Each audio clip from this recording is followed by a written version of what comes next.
Welcome to this edition of the Million Dollar Mastermind podcast.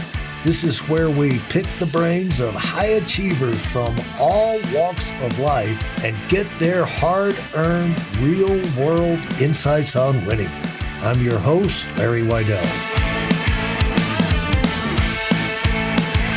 It's good to know to have things in your mind that will allow you to stay on track. And I'm sure that's what you're doing inside, laying out the structure in your book because, first of all, consistency wins, general consistency wins every time.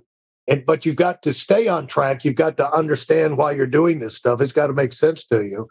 But one of the things that I always come back to is you beat 50%. Most people are lazy, so you're going to beat 50% of the people by working hard. And then you'll beat another 40% by having some kind of rhyme or reason to how you go about what you're doing. And you can figure that out by just watching the top people and picking cues from the people at the top and start incorporating them gradually into your life.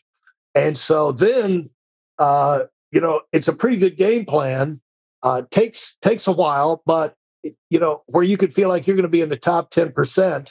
And then, like we always say, it's a dog at the top. At the top, it's a dog fight, but it's a fun dog fight, because you're accomplishing a lot of great things, helping a lot of great people, making a lot of great breakthroughs.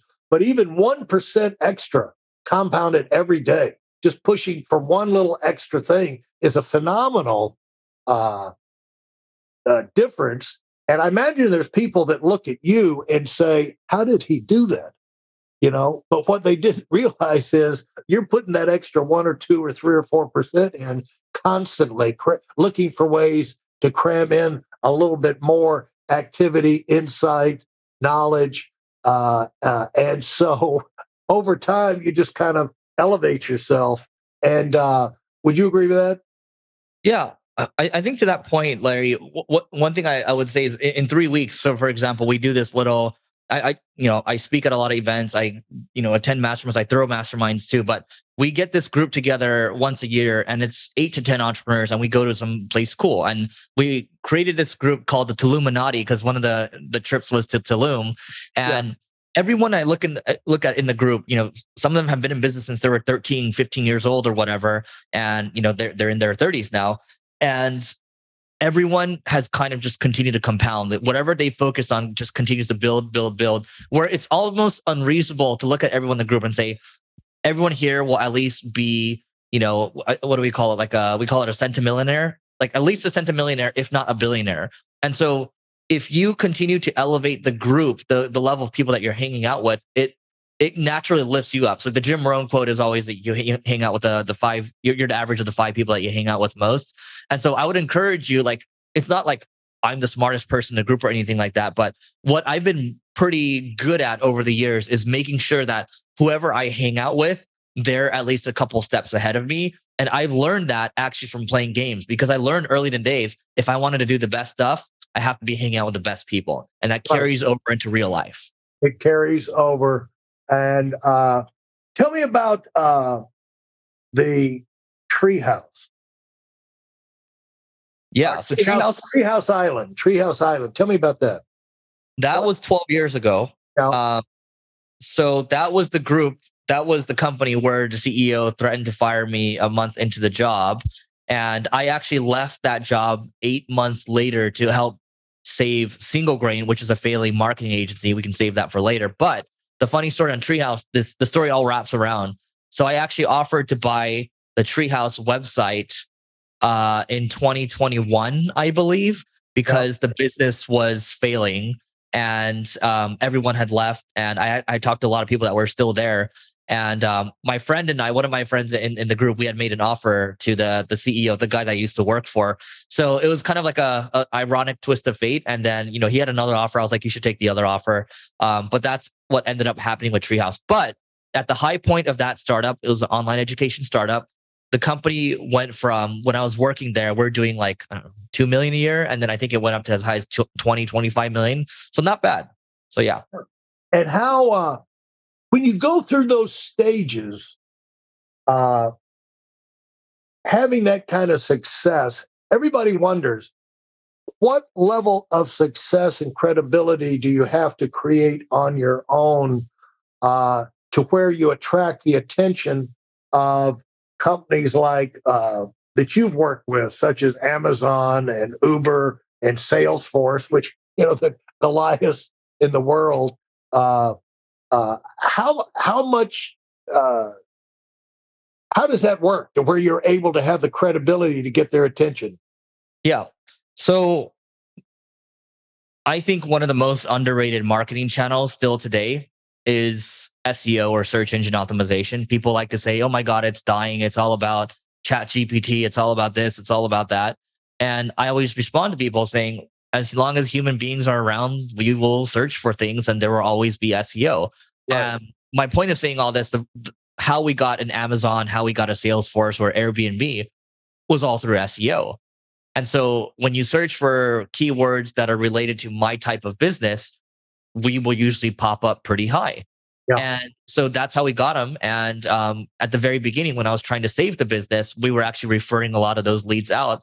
And then it got to a certain point where it's like, okay, we should probably build a team around this. And so we slowly rebuilt. And that's the SEO has continued to compound over the years. So SEO actually teaches you to be patient, and it forces you to learn the laws of compounding. Yeah. Well, you obviously learned a lot of lessons there at Treehouse. When you went over to single grain, talk about that transition and what you did to reorganize this $2 company that you bought. Yeah. So I'll talk about the deal structure first, and I'm air quoting right now because as a 26, 27-year-old, I had no idea I didn't even know what M&A was. And so I didn't realize what I was doing was I was paying $2 out of pocket to buy the company, and I was seller financing the rest, meaning that I would use the profits of the company to pay out one of the other shareholders. And I put in a contingency saying that if the company failed, I would owe nothing. And like I made up all this gobbledygook, and I just gave it to like a lawyer, and then he put it together, and we got the deal done. And fast forward, I already told you the point about the outside accounting firm calling me and saying, "Hey, it's time to shut it down." I had actually accepted a job offer to go work at a company in Dallas. And at that very moment, the moment where I said I accept, my stomach twisted. It's because once I got a taste of the entrepreneurial freedom, or just the feeling of being an entrepreneur, I couldn't go back. So I was like, you know what? I can't do it. And so then I decided to focus on the business. And like I mentioned earlier, we continued to get the leads that we were getting. The only difference now was that we wanted to fulfill these leads within our company. We didn't want to refer them out anymore. And so we had started to recruit people. I will say the most important thing that allowed the business to turn around wasn't anything amazing that I did. It was the people around it. Obviously, people were like, "Oh my God, it's all about people." Yes, it's about people. But as the entrepreneur, as the main shareholder, the only shareholder in the business at this point, my whole, as long as I focused, everything just flowed. And I think early entrepreneurs, if you're an early entrepreneur listening to this, at least for me in the very beginning, I was like, you know what?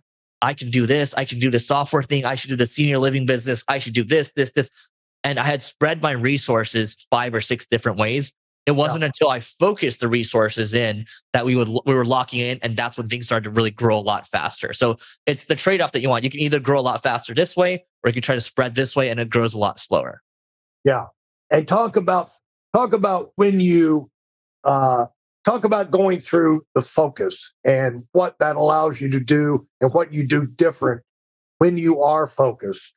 How you go about your day, how you go about your planning, how you look at things. Yeah. So I will tell you what it looked like when it was bad. It was, so to rewind a second, we were losing about $100,000 a month trying to grow our software company. And that was, even though it was doing $600,000 a year, we're still netting negative 600, right? On the year. Right. And at the same time, we also had spent, 700 or 800 grand on this education program.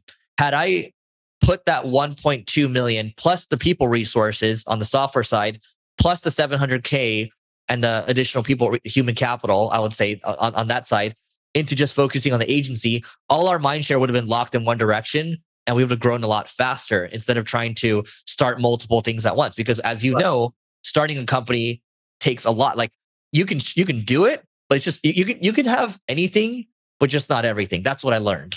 Yeah. And I read, one of the books I read along the way was they made this point very loudly that I think it was a book, something like Value of an Executive is the Ability to Say No, or something like that. It was around that theme.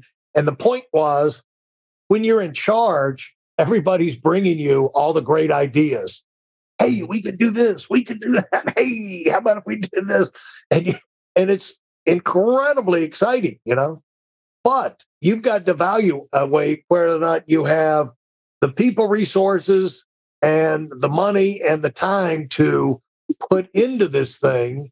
And I use the example like if Coca-Cola had not been ready with preparing management, excess management in place, when the opportunity to go into China came, it would have destroyed Coca-Cola, because they would have had to, pull out all of their, cannibalize their organizations worldwide with management to go into China. But they were prepping for it. It took years and years past when they thought they'd be ready. So they were overloaded with management talent to send. And so when you're in that position, it sounded like you learned that was part of the lesson you learned, that we could do all these things, it'd be exciting to do it, but there's a price to be paid. And once you learn that lesson, that makes you a much stronger and effective leader, really going forward the rest of your life, don't you think? Totally. And what's interesting is, of all the books that I read or whatever, it doesn't matter until you truly put your hand on the stove and you get burnt. And that's when you're like, okay, I know how it feels now, and I'm not going to go in that direction anymore. Now, when you go, let's just take of the Amazon, Uber, and Salesforce, which was the first one of those you worked with? Yeah. So bear in mind, I would say on my end, during my watch, it was Amazon, Yeah. Salesforce, and Airbnb. That was actually before I purchased the company. So Amazon came through, and then so to answer your question directly, it's Amazon. Okay. And how was that working with a company like that? It seemed like it would be a hydra-headed monster that would be very difficult to make an impact or to get leverage and get authority to make an impact. So how did you find your way into a position to where you could make suggestions and actually see them implemented? So with Amazon, working with Amazon was a unique challenge because at the time we had started to work with one of the software companies that they acquired. And so what I decided to do, keep in mind, this is when we didn't have many employees. We were rebuilding the company. I would fly up to San Francisco, which is where one of their offices were, and I would meet our point of contact. Basically once a month or so, I try to add that touch point. And so in the very beginning of a business, you have to do more and more hand-to-hand combat, especially if you're one of the founders of the business. You're trying to learn as much as you can. You're trying to do what we call customer development. You're trying to learn what they like, what they don't like, what they like to see more of. And we did a really good job for them. We were running their ads. And later, they eventually allowed us to expand into running ads. So Google ads, Facebook ads, or whatever, for Amazon ads. So we're running ads for Amazon ads. And then now Amazon ads is like one of the top 3 or 4 advertising kind of channels. And so my point of saying all this is that you do the hand-to-hand combat stuff, you build trust, and you start to expand into other areas. But I'll tell you where we went wrong too. Where we went wrong was that Amazon was constantly asking us to do more and more stuff. But because I was not as focused, I had my hand in other cookie jars. Had I stayed focused on the agency, I would have been like, oh, wow, all the clients are asking for this additional stuff. We should be helping with that, which means we should add these additional service lines, which will help with retention. And then it got to the point where Amazon's like, look, we love working with you guys, but we have to go work with another company because you don't have X, Y, and Z. And that stunk. Yeah. Well, as you have come up along the way, when did that happen? When was that? I don't know, 8 years ago.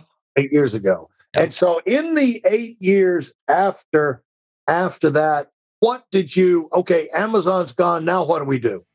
I mean, so I wish I could give you a sexy lesson here, but our leads continue to flow. So it wasn't a big deal for us. Yeah.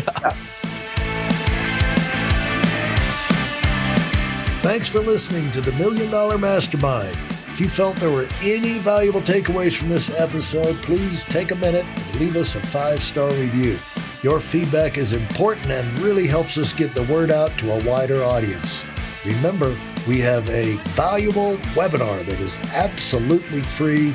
Register for it right now at weidelonwinning.com. Thanks for listening.